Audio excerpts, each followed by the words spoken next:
Na huyu Ruto ni mjanja, hawezi kukubali Rigiji akuwe na chama. Tunaelewana? Munanielewa? So anamkata miguu na mapema. No, si hata yao wanasema wanataka 3 deputy party leaders. Sijui waweke Mudavadi, sijui waweke Weta na Rigiji. Nao mauti Kenya imechemuka. Ladies and gentlemen, welcome back to the analysis of YOLENO TV. I hope you're well from wherever you're watching this channel. I'd like to start this session by appreciating you so much for making this channel grow. If you wish to support us, just subscribe to our channel and give this video a like.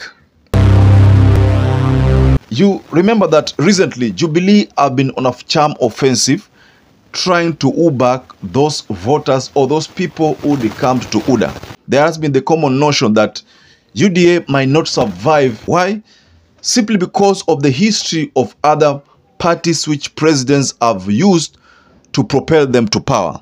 So MURATHE thinks that Ruto is aligning himself with other Mount Kenya leaders to undermine Gachagua. Then he also thinks that Ruto cannot allow Gachagua to form another party or control UDA. Na huyu Ruto ni mjanja, munaniambia hajui hiyo sheria. Si anaijua. Kwa hivyo ni njia anatafuta ya kuwatoa. And I can tell you the secret. Because walianza kwenda na Rigiji. Na jua hiyo. Kina Kanini, kina Sabina na nini. Walienda kwa na Ruto hawezi kukubali Rigiji akuwe na chama. Tunaelewana? Munanielewa? So anamkata miguu na mapema. No, si hata yao wanasema wanataka 3 deputy party leaders. Sijui waweke Mudavadi, sijui waweke Weta na Rigiji. Nao mauti Kenya imechemuka. Wanataka deputy party leader ikuwe nani? Moja. Ikuwe nani? Akufukuzae hakwambii ama namna gani Nuru? So I don't know whether you agree with the two narratives that MURATHE is trying to bring here. Because one, he says that Ruto is aligning himself with other Mount Kenya leaders to undermine Gachagua. And then he says that Ruto cannot allow Gachagua to form another party and cannot allow Gachagua to control UDA. So how is this going to be actualized? I want to take you deeper into this narrative, and because I believe that there have always been indicators as to what MURATHE is saying. Because what MURATHE is saying could be true, but it can also be wrong. But let's just focus on the part that what MURATHE is saying is true. To do that, allow me to take you back to some of those happenings in the Mount Kenya region. I will start by what happened in NYERI County. Elected leaders in NYERI County under the United Democratic Alliance, that's UDA, have demanded that the position of Party Secretary General be reserved for Central Kenya and that the party should have a single deputy party leader, a position to be occupied by Deputy President Rigathi Gachagua.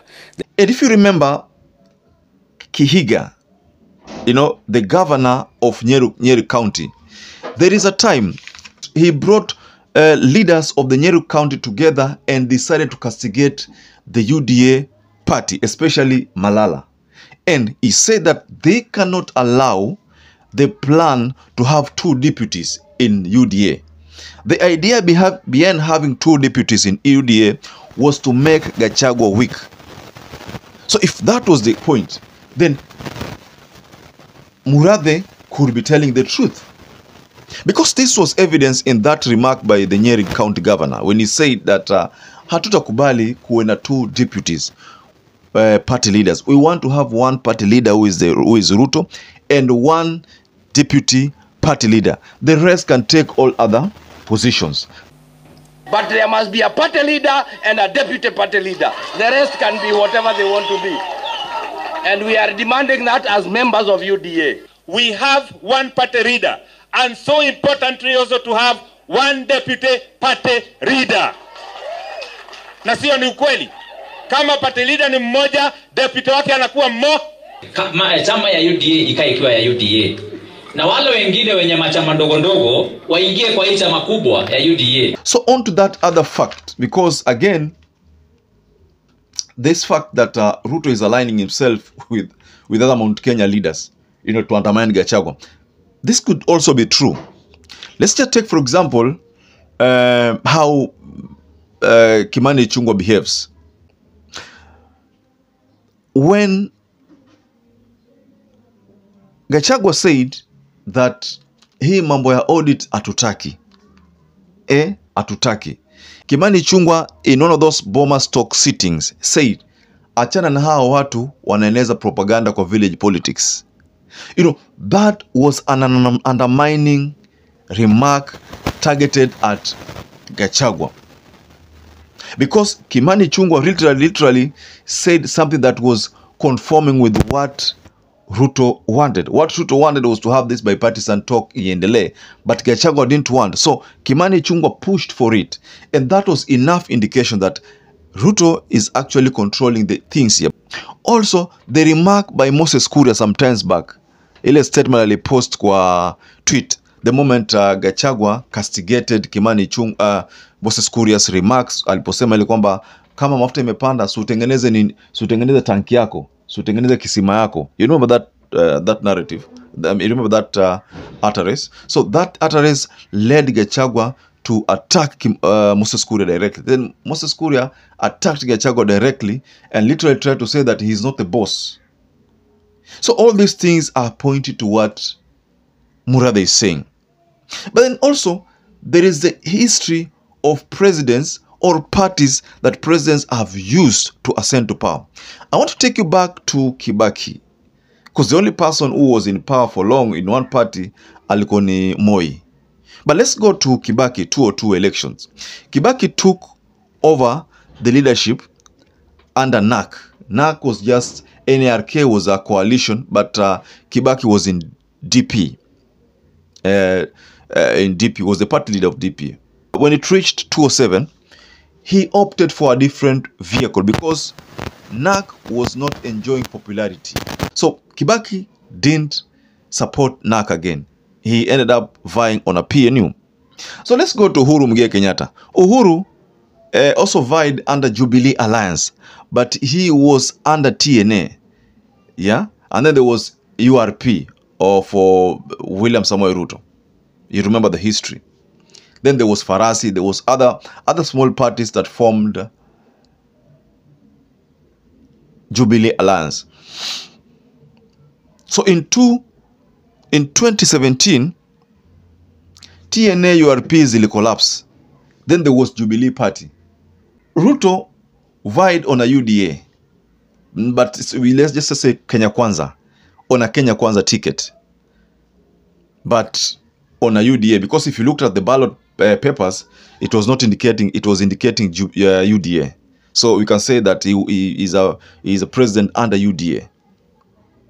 So that is what MURATHE is telling Gachagua, to be very careful that that post 2017, yeah, haitakuwa sawa, haitakuwa sawa kabisa kwake, kwa sababu some betrayal plan is in the offing. Something is going to happen and Gachagua will be betrayed. So me personally, I think I agree with MURATHE, maybe though partly because I am not sure, I'm not God, and MURATHE is not God also, but he is entitled to his own opinion. So his own opinion could be right, if I'm not wrong. But I give it 80% right, 20% not right. But what do you think, ladies and gentlemen? Just go below the comment section and tell us what you think about that assertion by David MURATHE that Gachagua will be betrayed. There is a betrayal plan that is looming. Just tell us below the comment section. So once again, ladies and gentlemen, if you're not subscribed to this channel, I'd like to kindly request you to subscribe to this channel. Give this video a like and don't forget to hit the notification bell. It is so important if you do so. And to those who supported us before, I want to say here that I'm forever grateful for that support, because without you, this channel cannot grow. So until we catch up again, stay safe and stay blessed.